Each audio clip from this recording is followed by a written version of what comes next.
This video is brought to you by Practical Music Theory for the Rock Guitarist, my new book, which is a comprehensive guide to all aspects of music theory necessary for playing rock guitar.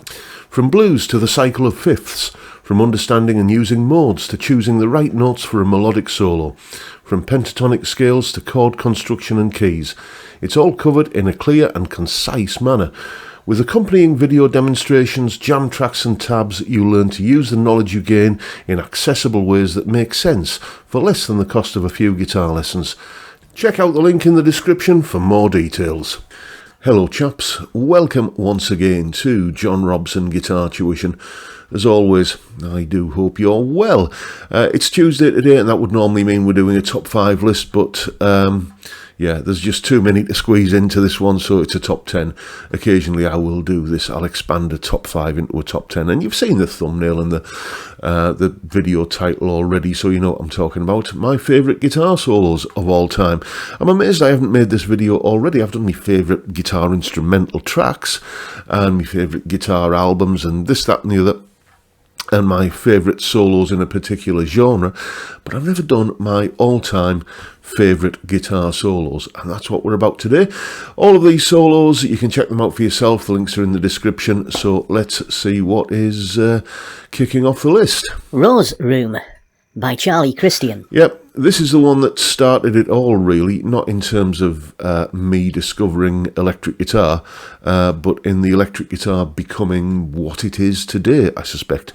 It was something of a niche instrument back in its early days, until probably the biggest rock star of his time, Benny Goodman, hired this guy, Charlie Christian. Christian was something of a virtuoso, really, of the guitar and of the electric guitar. And he was snuck on stage at a Benny Goodman gig by the legendary music impresario John Hammond, because basically he thinks Benny's got to hear this guy. And Benny was none too pleased about that and launched into a tune called Rose Room that he thought, would be something that Charlie would not be familiar with. Charlie took then one listen through the chord sequence and soloed effortlessly over the top of it, and it was a kind of game of one-upmanship between, in soloing terms between Benny Goodman and Charlie on what turned out to be a 40-minute version of the song. So I'm told. I wasn't there, obviously, but yes. And then suddenly the biggest rock star of the day, as it were, had an electric guitarist in his band, and all of his contemporaries thought, oh, we'll get an electric guitarist as well, and it all kind of, the rest, as they say, is history. So, yeah, go and check this out.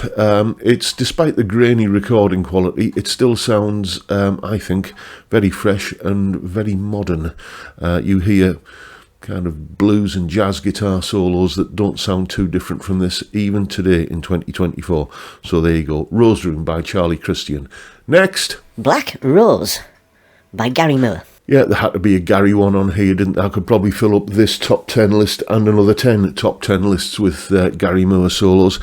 This one, I changed my mind about it several times, but it's from the any version of the Thin Lizzy song Black Rose. My favourite version is the live version, which is what I've linked down below. If there's only one kind of tune that you check out from this video, then you must check this one out. In 2005, Gary and his band did a Phil Lynott tribute concert at the Point Theatre in Dublin. And Brian Robertson came out and did a few songs. Scott Gorham, who's actually with Gary on this version of the song. The 3 songs they do Black Rose, they do Cowboy Song, and then slam it into The Boys Are Back in Town. And just the atmosphere in that room, in that venue, is just, you can feel it coming through the screen at you. Fantastic version of a fantastic tune, and Gary's soloing on this is just off the scale. Utterly wonderful, and yeah, I think I've settled on the right one here if I'm choosing a Gary Moore solo.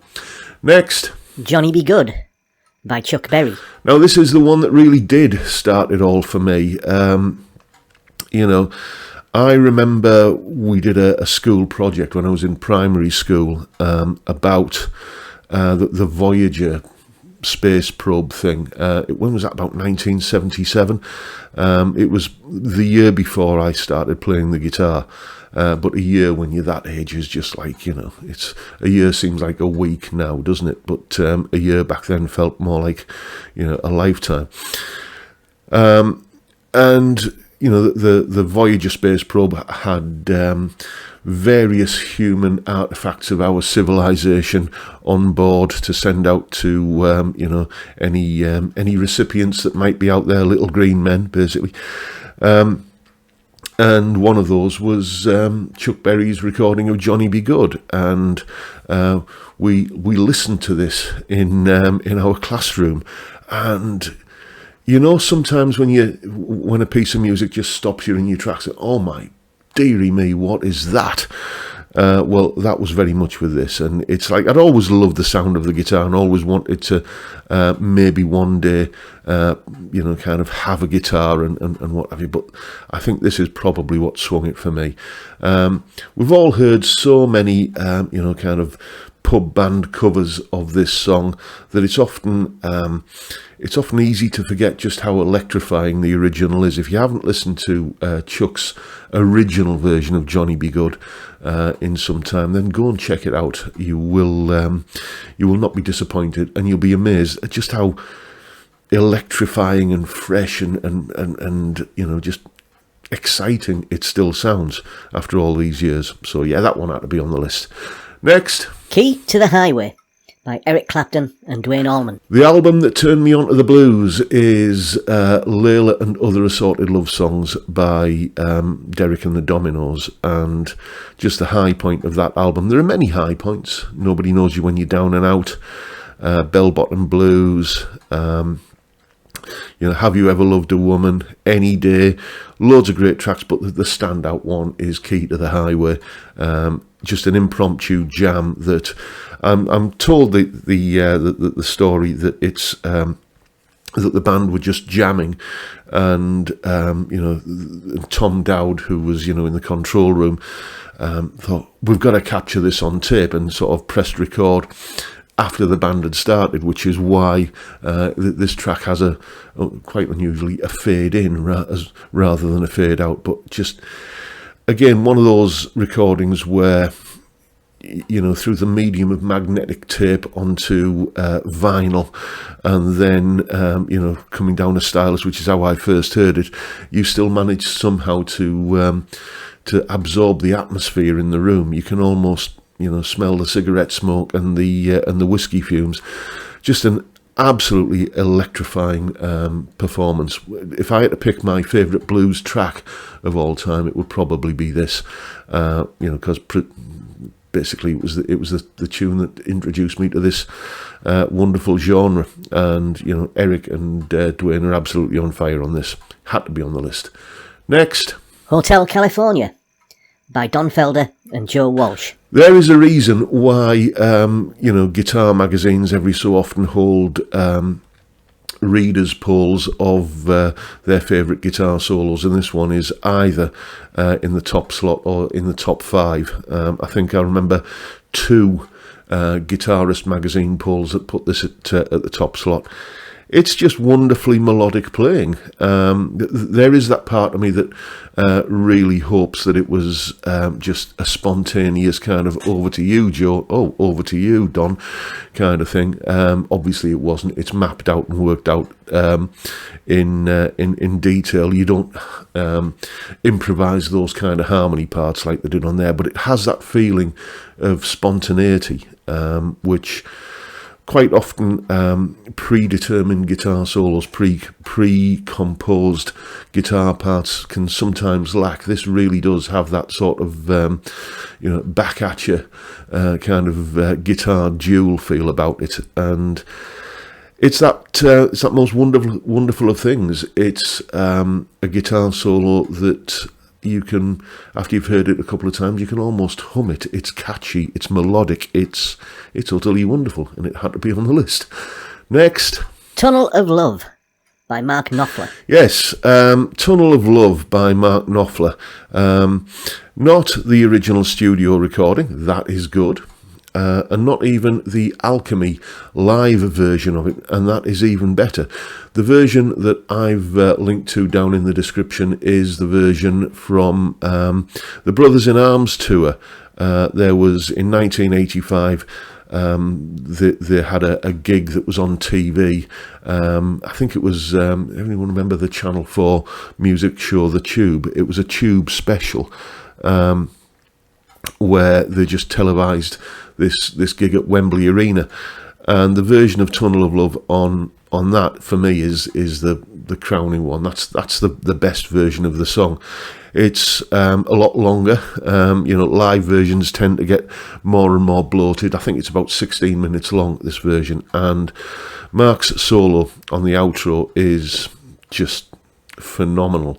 He's, you can go back and listen to the original studio version of the song, and the solo on that kind of evolved quite a lot into the Alchemy version, and then kind of evolved again, and I think this is where it reached its peak.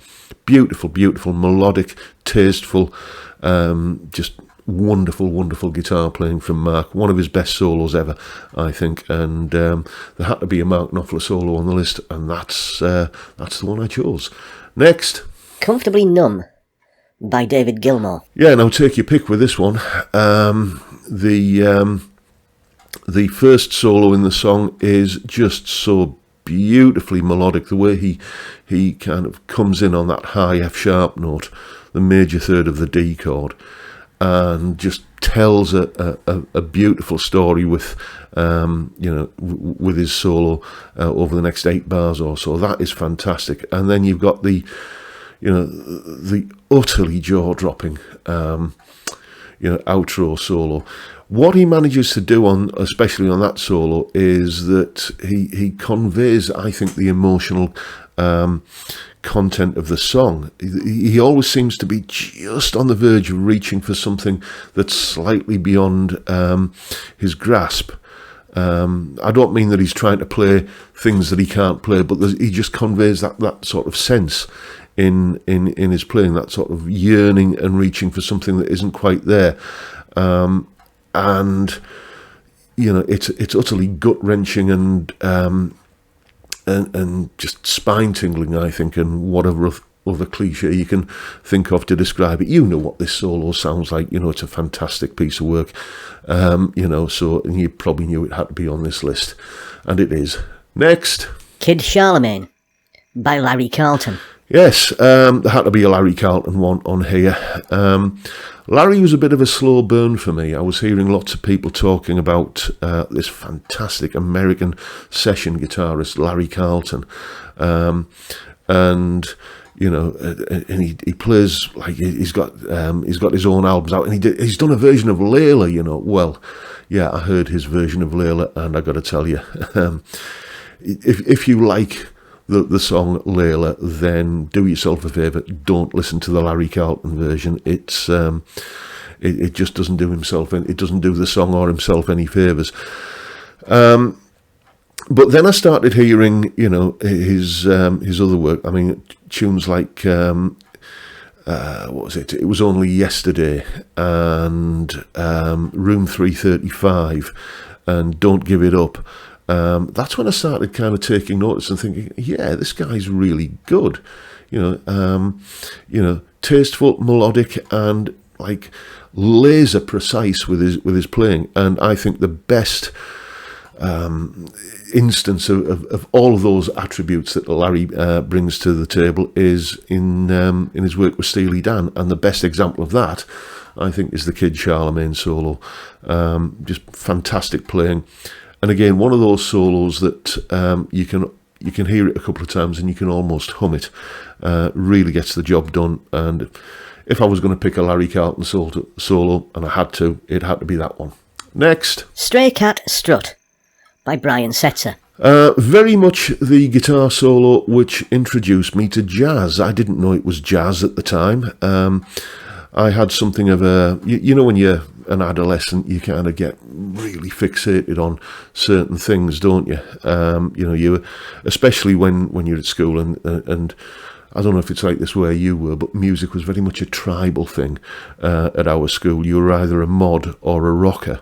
And if you were a rocker, then you were into, Rainbow, Judas Priest, and Motorhead, and the Stray Cats as well had a bit of a following amongst those of us who didn't wear fishtail parkas and ride around on scooters with a million wing mirrors, kind of handlebar mirrors coming off them, the mods.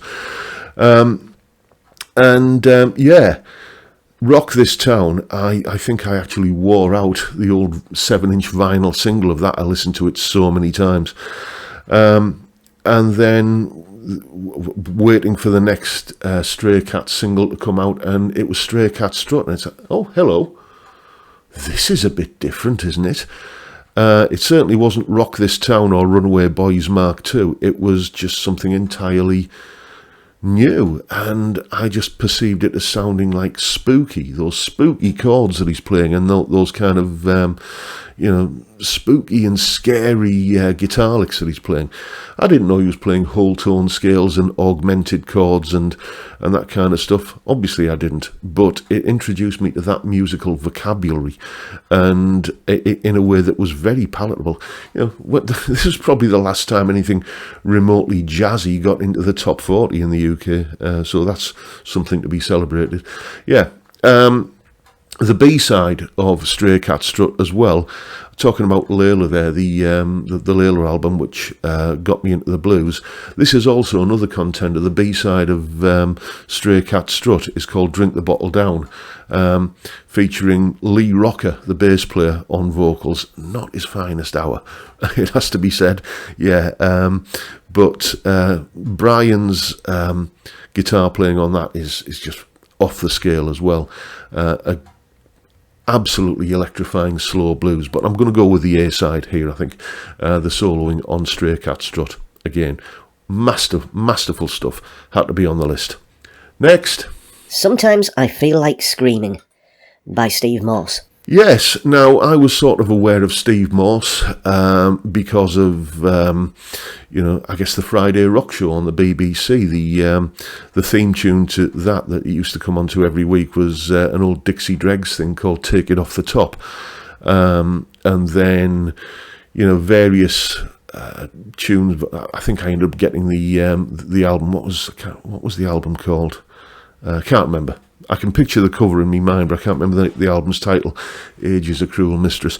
But, kind of listening to various, Steve Morse tunes. I think I had, was it Too Many Notes? What album's that off? Is that off High Tension Wires? I think so. Correct me if I'm wrong.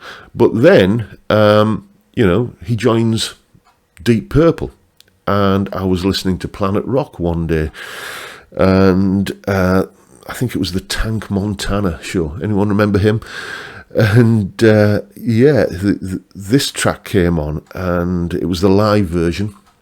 Not the live version I've linked to down below, but this is the version I heard was the live version from the Live at the Olympia 96 album. And I could tell immediately it was Deep Purple because, Ian Gillan's voice, Ian Pace's drumming, they're recognisable traits, but this was like the first time I'd heard this incarnation of Deep Purple with Steve Morse. And I thought, not only is this just, again, melodic and catchy, something that is something of a trait throughout all of these solos that I've chosen, not only is it melodic and catchy, it's jaw-droppingly, amazingly, just virtuoso guitar playing at its best. I was aware of what Steve was capable of in terms of, technique and everything, but even with that sort of benchmark to go from, this was just surpassing any kind of expectations. Utterly magical virtuoso guitar playing, and if you're not aware of this track, then go and check it out. Link in the description. But there you go, chaps. Those are my, at the moment, these things could and often do change on a weekly or even daily basis. But today, as I'm recording this on the 10th of July 2024. Those are my top 10 favourite guitar solos. I'm sure you have a list of your own. Let's see what it is down in the comments section. But that is, and let me know what you think of my choices. But that is the video for today, folks. Hope you've found that entertaining and, you know, enlightening in some small way. And if that's the case, please hit the subscribe button and the notification bell. If you haven't already done so, why not drop me a like as well while you're at it. Don't forget the live stream every Friday, 5 PM UK time. We drink beer and talk about music and stuff. It's a great way to kick off the weekend. I'd love to see you there if you can make it. But for now, I'll bid you all a good day and say thank you so much for watching. Thank you for your time. Look after yourselves, folks. Stay well, stay safe, and above all, stay sane. Bye for now.